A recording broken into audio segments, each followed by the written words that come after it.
for me, the nice thing is that there's a huge shift in personnel in the team. Even if there wasn't, obviously we would have made sure that we try to get on top of everything and wrap up the test series as quickly as possible. But it does help a lot easier for us when you have got 70% of the team coming in fresh, you know, all playing well, all in form, all really motivated, all extremely excited for the next 3-4 months of the World Cup. So there's a lot of energy in our team in terms of that. So excited for this series. I mean, obviously Sri Lanka are confident at the moment, which is really good for us because we need some really good games coming up to test ourselves for what's going to be a power 3 months. Any captain in a team carries quite a lot of responsibility in terms of the runs load that they feel they need to score. So I don't think I'm any different. If you look, Kohli, you know, Smith when he was playing, you know, most of the time your captain plays a key role in the batting order and is a big wicket. So I enjoy that responsibility. I feel that drives me and motivates me to keep driving the team, to keep leading the team, leading from the front. So I don't mind that. Obviously, it's important that the rest of our batting lineup still contributes and still we share that load and share that burden. I feel like the rest of our batting lineup is in good form at the moment. The personnel that we're picking, you know, Risa is having the summer of his life. He's consistent, which is something I've spoken about quite regularly. Rassi's had a fantastic season. David Miller's also played in some really good knocks this season. He's been consistent now, going back to domestic cricket.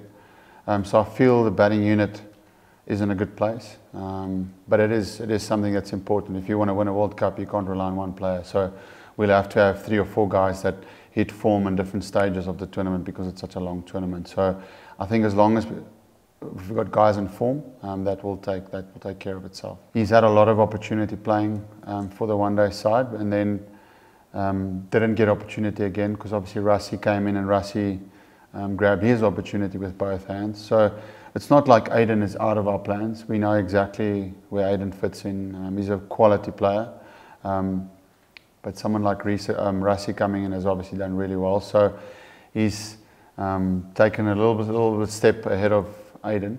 But there's, I mean, at the moment there is still one extra batter left in the lineup. Obviously, JP is still looking to come back. Hopefully sooner than later in this series. Even if he can just be around the group, it's just about getting him back into the team. Maybe 1 or 2 games for the Cobras. Not necessarily run so much, but just getting over the confidence of his body and playing again. So yeah, Aiden we know that's the kind of player he is. But I'm very positive to see that there's been a lot of national players going back and performing in domestic cricket. That for me is really important. You know, a lot of the test players had a bad series and going back and scoring hundreds. Tema getting his first, Dean playing well, and obviously Aiden yesterday. Would have liked that 100 a week before, but it's great to see that it was a great 100, and it's good for him as well because he batted at 5, which is something that is good for us as a brains trust as well, because your extra batter would be someone that would need to float, will be a floater. He can come in and bat anyway. So yeah, he's still very much of our thinking. The plan is we're knowing that JP is going to join us. So JP, the plan was always he will be your extra batter.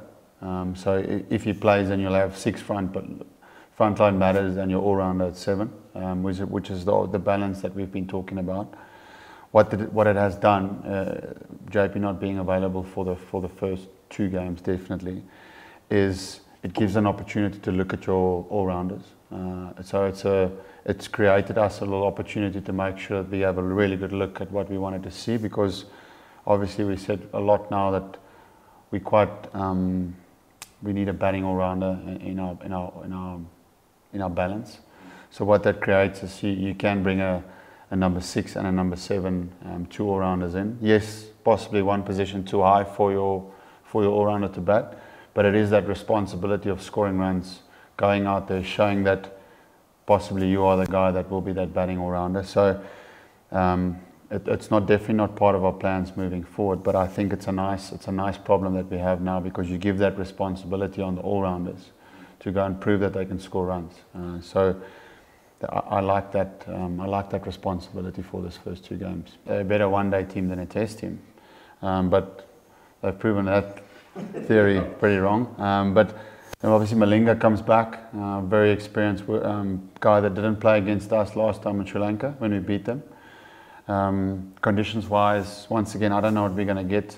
The last time we played here, the wicket wasn't a normal Wanderers wicket, so we'll have to see what we get there. So when they're playing on conditions like that, Sri Lanka is a very dangerous team, and I said that in the test matches. Hand up first to say that we played poor cricket, but if you get them on wickets that are a little bit comfortable for them, they're a very, very dangerous team. So yeah, that will be the same with this one-day campaign as well.